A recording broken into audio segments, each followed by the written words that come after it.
New Orleans Pelicans are in one of the worst situations in all the sports, not just in the NBA. They are currently dead last in the Western Conference with a 3-22 record, but it's more than just that. The Pelicans don't have a first-round pick in 2026, and let's rewind here for a second. When you go back to the 2025 NBA draft, the Pelicans had 2 first-round picks. With their first-round pick, they selected Jeremiah Fears, and in my opinion, that is a very good draft pick for the Pelicans. They needed a point guard that could go out there and create shots for himself and for others, and I believe long-term, Jeremiah Fears can be a very good player for the Pelicans.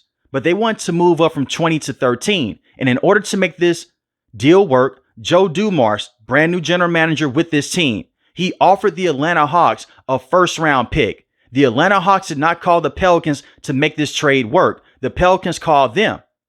And the proposal was so crazy that the general manager with the Atlanta Hawks, he called Joe Dumars and he asked him, "Are you sure?" And Joe Dumars doubled down and he said yes. The reason why this was a crazy proposal and this is a crazy trade, they traded an unprotected first-round pick. Usually when you see first-round picks get traded in the NBA, they may have heavy protections on it. But you traded an unprotected first-round pick to the Hawks to select Derek Queen. And Derek Queen, very good player coming out of college. He has been very good over the last month. But it is still crazy to throw away a first-round pick when the Pelicans have not been a good basketball team over the last 4 to 5 years. Usually when you see teams throw away first-round picks, they may be a top 5 seed every single year over the last 4 to 5 years. That has definitely not been the case with the Pelicans. So not only do you not have a first-round pick in 2026, the player that you selected with the first pick in 2019 is dealing with yet another injury. And I'm talking about Zion Williamson here.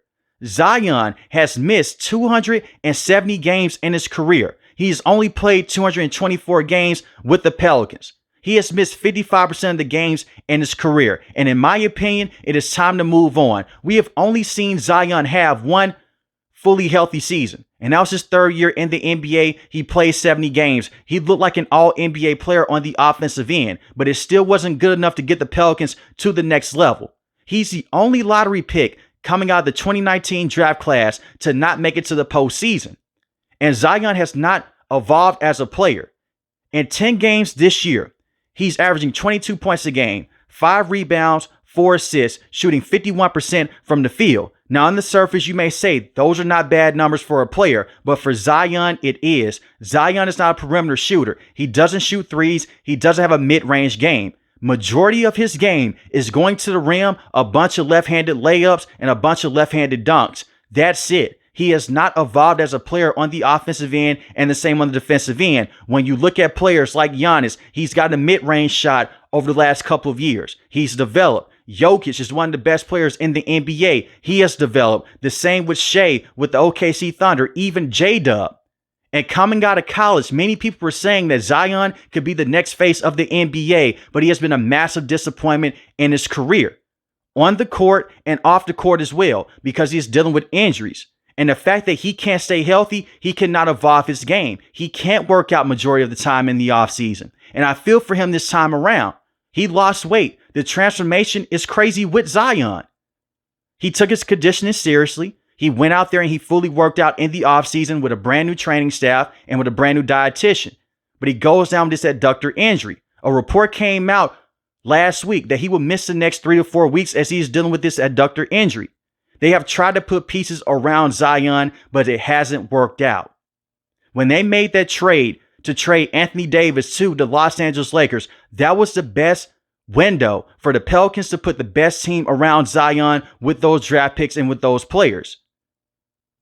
And for context here, in that trade with the Lakers, when they traded Anthony Davis, they got back 3 first-round picks, Josh Hart, Brandon Ingram, and Lonzo Ball. And I'm not placing all the blame on Zion here. Lonzo dealt with a lot of injuries. His knees were shot with the Pelicans. He was almost on his way out of the NBA, but he has bounced back over the last couple of years. Shout out to Lonzo. He had some good moments with the Pelicans, but he wasn't able to stay healthy. Brandon Ingram and Zion, they barely played together. And when they did, it was always weird. They were taking turns. They never played well together. A lot of it due to injuries with Brandon Ingram and the same with Zion, but it was an awkward fit. But when Zion was out, something very interesting happened over the last couple of years. The team looked better when Brandon Ingram was a primary ball handler, when he was a primary scorer. We saw players like Herb Jones and Trey Murphy take their game to the next level. Zion comes in while Brandon Ingram is out. The offensive rating takes a major step back. And it's not because Zion's just a terrible player. He is not a complete offensive player. His entire game is going to the rim, bunch of layups, and just a bunch of dunks. And that's it. When they had Josh Hart, he had some up and down moments. He was never going to be a star player for the Pelicans organization, but he was more so of a Swiss Army knife. They mishandled that situation with Josh Hart. They were not able to cash in on those 3 first-round picks either. And this is the Pelicans organization. They could not build around CP3. They could not build around Anthony Davis. And a lot of it has to do with bad luck. I remember when they made the trade to bring in DeMarcus Cousins when AD was on the roster. Crazy duo. Just a couple of games in, DeMarcus Cousins, he tears his Achilles. Then Anthony Davis, he said that he wanted out, and I don't blame him. For whatever reason, this organization cannot get the draft picks right, and they cannot build around their potential star players long term. But this Zion situation is very unique this time around. You may think to yourself, okay, a player that has dealt with injuries so many years in his career, who would trade for him? A lot of teams may have interest in Zion, but they're not going to give up much for Zion Williamson. He does have a contract extension with this team. It's a rookie contract extension, 5 years, $197 million. But his contract is unique. He has to hit certain clauses in his contract to get majority of his money. It has a weight criteria in his contract, and he has to play a certain amount of games. If he doesn't play those games, the Pelicans, they won't play him. If he doesn't weigh a certain amount, they won't pay him, which is smart on the Pelicans' end. But at the same time, majority of the deals in the NBA, I would say 98% of the deals are fully guaranteed. The fact that Zion has this type of contract says a lot about him as a player on and off the court. He doesn't take it serious enough, in my opinion, especially early on. Everyone was telling him, go out there, lose weight, make sure that your conditioning is on point. You have legends like Charles Barkley and the same with Shaq telling him, hey, having your weight and making weight is very serious in the NBA. If you cannot make weight, it's going to be tough on you as the season goes on. There's 82 games in the year, and you're not expecting for a player to go out there in today's NBA and to play 82 games. But can you give a team 70 to 75 games? Zion can't even do that. The only time that he's played 70 games in his career was his 3rd year in the NBA. He hasn't played that many games since then. But it will be easy to move off of this contract. The potential is still there. He is still one of the most explosive players in the game. He's only 25 years old. Maybe if you trade him to a different team, he can develop into being a monster. But with the Pelicans, it is not going to work. They have tried different training staffs. They tried different head coaches. They tried different dietitians. Nothing is working. And even though he did lose weight this offseason, his game is not the same going to the rim. Shooting 51% is very inefficient for Zion.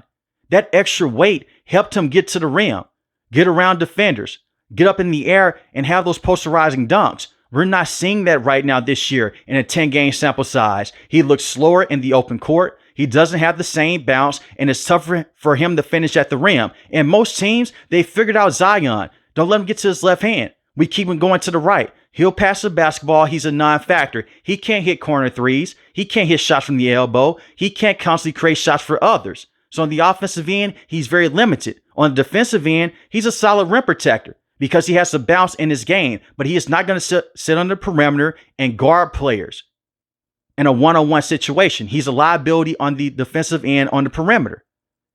And the team will be better off without Zion, even though they are 3-22. They've only won 1 game with Zion when he's been fully healthy this season. You have young players like Jeremiah Fears, and Jeremiah Fears has had some good moments this season. He's averaging 15 points a game, 4 rebounds, 3 assists, shooting 43% from the field, and he's shooting 37% from 3. But Derek Queen has looked like a star over the last month. 13 points a game, 6 rebounds, 4 assists, shooting 50% from the field. But against the San Antonio Spurs, he just had a triple-double, 33 points, 10 assists, 10 rebounds.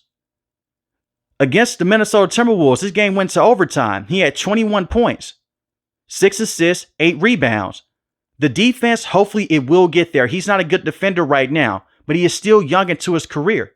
He's only 20 years old. Jeremiah Fears, he's only 19. You can build a team around both of those players long term and just move off of Zion and just bring in maybe a first round pick, a second round pick, and maybe an expiring contract and clear your books for the future. That's a better situation than just being stuck in the Zion cycle. You still have Herb Jones, who you could potentially move on from as well, and the same with Trey Murphy. But I would not move on from Trey Murphy. Trey Murphy has been a very good defensive player in terms of going out there on the perimeter and shooting threes. 21 points a game, 47% from the field. And the three-point shot has been better over the last month. He's shooting 37% from three. He started the season off slow. But you give him more games, he will perform better. But I would move on from Herb Jones. Herb Jones is a player that you could potentially move on from as well. It's also important to bring this up. DeJounte Murray tore his Achilles last year. He's a solid guard to have in the backcourt. He's a definition of a two-way player. He can set up your offense. He can play very good defense on the perimeter. But do you really want to keep him around long term? I don't think that's the play here. And they got him in the trade with the Atlanta Hawks as well. I don't view DeJounte Murray as a star guard with this team long term. He was always viewed as a guard, more so of a guy that they would keep for a year or two, then potentially move on from to get extra draft capital in the future. But with him dealing with this torn Achilles injury, that's basically put a wrench into the plans here. And you have Jordan Poole. We know what Jordan Poole is. He's more so of a sixth man. He's not going to come in and be a starting guard every single night for you. Coming off the bench, solid player. He's averaging 17 points a game, 3 assists, shooting 35% from the field, shooting 33% from three. Has been a very good offensive player this year. He hasn't been the same player since Draymond punched him with the Golden State Warriors. And if we're going to be honest here with Jordan Poole, he should still be with the Golden State Warriors if it wasn't for Draymond Green and the punch heard around the world. But the situation that the Pelicans are in is very tough. I know that Zion has given you those moments in the past, but it's not going to be consistent. We know this now. This is year 6, going year 7 with Zion. You can't build a team around him. He has not evolved as a player. You fired Willie Green a couple weeks ago. Just completely go all in. This season is going to be a wash, but if you can develop around players like Derek Queen, and the same with Jeremiah Fears, you may have something. And I also want to bring this up before I let you guys go. The Pelicans' attendance is at an all-time low, and the same with the Washington Wizards. But the Wizards are not going to relocate. When the Wizards have been good in the past, we've seen them go out there and pack out a stadium. But the Pelicans over the last couple of years, they can barely put people into the arena. There's a good chance that the Pelicans may not even be in New Orleans within the next couple of years. They may move them to Vegas. And we all know this about Vegas. They love their sports teams. They have a football team, they have a soccer team, they have a hockey team. It's just a matter of time before they get a basketball team. Either the league fully expands and they give Vegas a team, or they take one of the teams that they have and they'll just push them off to Las Vegas. And I can easily see the Pelicans being that team. But let me know in the comment section below, how do you feel about Zion Williamson, and should the Pelicans stick with him long term? If you're new to the channel, hit the subscribe button. If you like the video, hit the like button. Most importantly, want each and every last one of you guys to stay safe, stay positive. Thanks for the video, guys. God bless. Peace.